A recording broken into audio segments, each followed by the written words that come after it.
Hey guys and gals, welcome to Drill of the Week number 15. This is Gianter Steps. This is coming to you on December 23rd, 2015 in the rural mountains of Tennessee just before Christmas.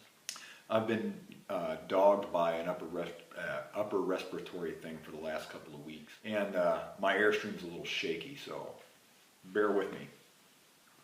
Anyway, this is Gianter Steps. This is a flexibility study that I've kind of been screwing around with based on my previous one. I forget which number it was early on in the series, called Giant Steps. This one is a variation on that study, and it's meant to accomplish many of the same things. But what I'm thinking about when I do this study is taking a big breath, staying relaxed, and trying to blow across these wide slurs, these wide intervallic slurs across a few octaves of the tuba. And eventually, I go around through, I go chromatically through a series of 12 notes, I guess. I guess it would be a total of 13, counting the first and last note. And I do it all in one breath. And as you start tacking more notes on, you've got to come to some kind of agreement with the tuba. It's a negotiation, so to speak, wherein the first time you're doing a slur, it's just a seventh. You're going to slur from low C to a B natural, bottom of the bass clef staff. Then you're going to add another note, and you're going to go from low C to B in the staff to B flat at the top of the bass clef staff. Now this is where it changes from the original Giant Steps. You add another note. You play low C, the B flat above, and still all in one slur and all in one breath, down to a low A minor third below the low C that you started on. And you start the whole series again over those partials. All one breath, all slurred, support the airstream. So low C to B, a seventh above, to B flat, a seventh above that, down to low A, then A flat at the bottom of the bass clef staff. Then low C, B, B flat, A flat, G. Follow me? See the pattern here? And you continue all this. As you're adding more notes, obviously you're going to have to speed this study up a little bit. And eventually what you're going to be doing is, I mean, if you think about it this way, it's not a difficult study other than the skips, but you're just going down a chromatic scale. Now, I will say on this study, I use the fingerings that are best for the particular note in the register that I'm playing in. So basically what you're going to do is go C to the B less than an octave or a seventh above, then a B flat, then the A, then the G, or A flat, then the G, then the F sharp, then F, then E, then E flat, D, D flat or C sharp, down to pedal C at the end. So that's the first series, and that's starting on low C. Take a minute, let the blood flow back into your chops, and then reverse the study. So you'll start on high C, and you go high C, slur down to B in the staff. Second line. Then C to B to low B flat below the staff. Then, here's where it changes again. It's C, high C above the staff, B in the staff, B flat below the staff, slur back up to top line A. And then you'll do it again, and you'll go from top line A down to the A flat, bottom of the bass clef staff. And then C, A, B, or sorry, C, B, B flat, A flat, low G, below the starting low C.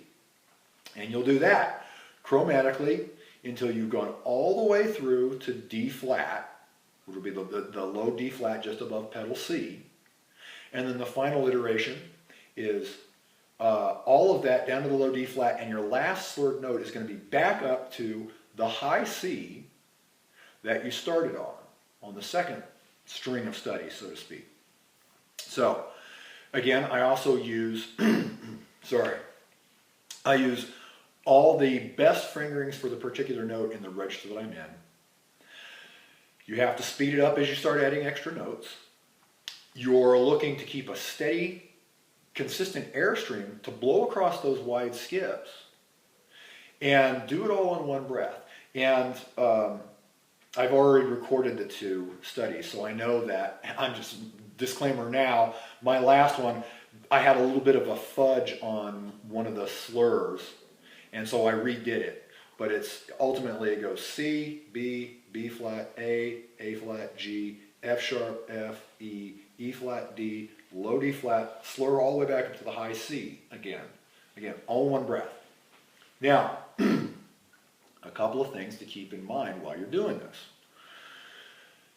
Big, relaxed breaths every time you play it, every single time. So take a big, relaxed breath, and then, regardless of which series you're starting on, the low C series or the high C series, and again, you can apply this to whatever instrument you're playing on, B flat tuba, F tuba, E flat tuba. Start on the open fundamental. Anyway, sorry, I lost my train of thought. When you go to start either note, I'm starting them with an air attack. I'm not using any tongue through any of these. Not one. Now, I've listened to it a little bit. I didn't do any editing because this is down and dirty, meatball surgery, and I only can do editing that's available on the iPad for compressing the video and getting it up on YouTube. Anyway, I listened to it, and some of the articulations sound like I may be starting with tongue, but I assure you, I'm not using any tongue through any of this study at all. Not to begin any of the notes at the beginning of the series or through the slurs. And that's the key, because the thing that this teaches you is control of your airstream and awareness of the speed of the air for the tessitura that you're playing in. Now, what do I mean by that? What I mean is that one of the things that, while we, as brass players, we tend to not want to get too caught up into the mechanics. And when I say we don't want to, I mean we shouldn't. There should be awareness, especially for tuba players, of what your flow rate is, how much air is going out of your embouchure for a particular note. And when you do this study, the goal is to use no more air nor less air than is required for each note. And you're going to have to adjust that lickety-split. Now, you shouldn't be thinking of micromanaging your air so much as that you're just supporting it all the time, and you always arrive at the airspeed for the last note or for the various slurs. You always arrive with using just the amount of air that's needed and no more, because otherwise you won't make it through that 13-note pattern at the end. You just won't. You'll have to take a breath. And for beginners or for players that have reduced lung capacity, like me apparently right now, if you got to breathe, take a breath. You'll still get benefits from this study, but don't feel like you shouldn't be allowed to, sorry, I'm stuttering. Don't let yourself off the hook too easily. Really strive to do this all in one breath with as good a sound as possible. Hear the chromatic scale in your head. And finally, don't get caught up in manipulation of the mouthpiece and finding the spots. I've said this in various other drills that I've put up on YouTube, and it bears saying again. In order for you to really truly become flexible and to be agile on any brass instrument, but the tuba especially, you cannot focus on feel and mouthpiece position or location. Absolutely, if you feel that you're focusing on that, take a step away, put the tuba down, go do something else. And come back when you can really just hit that kind of focus, outer body experience where you just focus on hearing those pitches, taking big full breaths, and blowing through the slurs. So, I think I'm looking at the timer on the iPad and it says I've been blabbing for 10 minutes. I hope it's helped some. I hope I haven't confused you even more than I normally do. I'm sorry, I'm trying to keep this short, sweet. The last thing that I want to say is what a blessing this year has been for me. It seems like nowhere that I've gone, whether it's the various orchestra gigs that I've been holding down this season, or the various recitals, or for me, this has been kind of a bumper crop or banner year because I've gotten to play at a number of tuba conferences, which is a first for me and a big thrill. But every place I've gone, people have mentioned, oh, you're the YouTube guy.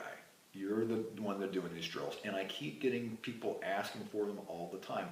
And my greatest regret or disappointment is that I have not had the time to do more of them. I'm going to make it a New Year's resolution to do more. I apologize for the low quality video and low quality sound. There's a couple of really dead notes on the video.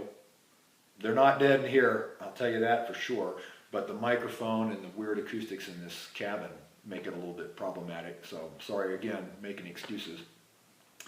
But thank you all for the support. Thanks for the positive feedback, and that's what has made this journey in the music business for me so rewarding. It keeps me coming back to the tuba in spite of my best efforts to ruin my career through poor playing. So anyway, I hope you have a blessed Christmas, a great New Year's, and even better 2016. And I hopefully have many more of these drills up here in the next months and years to come. Thanks. Bye.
One last time.